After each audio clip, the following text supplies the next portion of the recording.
'Tis the season for hiking now that spring has arrived and temperatures are on the upswing. But with hikes come insect bites, and on the increase in North America is babesiosis, a malaria-like disease spread especially between May and October by a tick. Recent research suggests an increase in the incidence of diseases transmitted by ticks around the world, not just the United States and Canada, due likely to climate change and other environmental factors.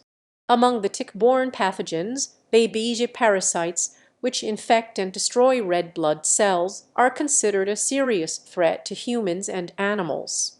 All cases of human babesiosis reported in the U.S. have been linked to either B. microti, B.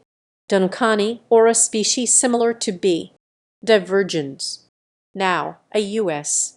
National Science Foundation-supported research team led by scientists at the University of California, Riverside, and Yale University reports the first high-quality nuclear genome sequence and assembly of the pathogen B. duncani.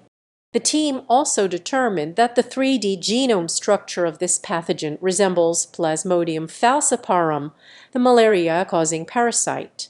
Our data analysis revealed that the parasite has evolved new classes of multi-gene families, allowing the parasite to avoid the host immune response, said Karin LaRocque of UC Riverside, who co-led the study with Chowkri bin Mamoun of Yale University. According to LaRocque, the study, published in Nature Microbiology, not only identifies the molecular mechanism most likely leading to the parasite's pathogenicity and virulence, but also provides leads for the development of more effective therapies. By mining the genome and developing in vitro drug efficacy studies, we identified excellent inhibitors of the development of this parasite, a pipeline of small molecules, such as pyrimethymine, that could be developed as effective therapies for treating and better managing human babesiosis, LaRocque said. Far more scientific and medical attention has been paid to B. microti, the genome structure of B. duncani, a neglected species until now, will provide scientists with important insights into the biology, evolution, and drug susceptibility of the pathogen.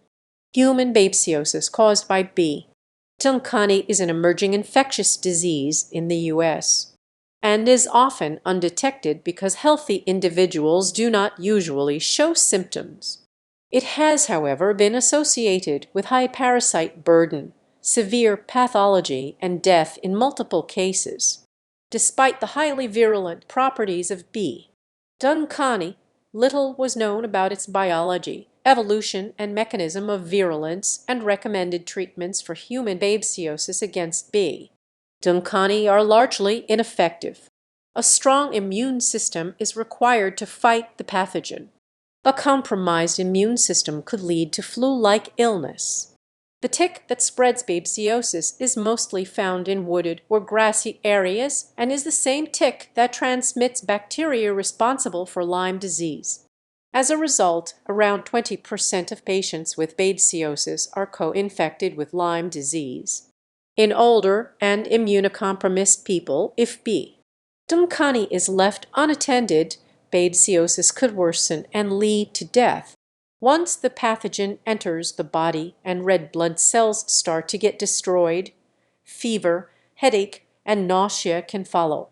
People who get bitten by the ticks often don't feel the bite, which complicates diagnosis.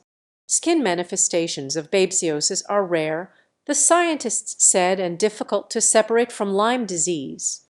They urge people to be mindful of ticks when they go hiking. Check yourself for tick bites, LaRocque said. When you see your physician, don't forget to let them know you go hiking. Most physicians are aware of Lyme disease, but not of babesiosis, added Sylvia Spingler, a program director in NSF Division of Information and Intelligence Systems. This study is a great interaction of computer science, biology, and pharmacology to characterize B. duncani, a species linked with potentially severe clinical outcomes in humans.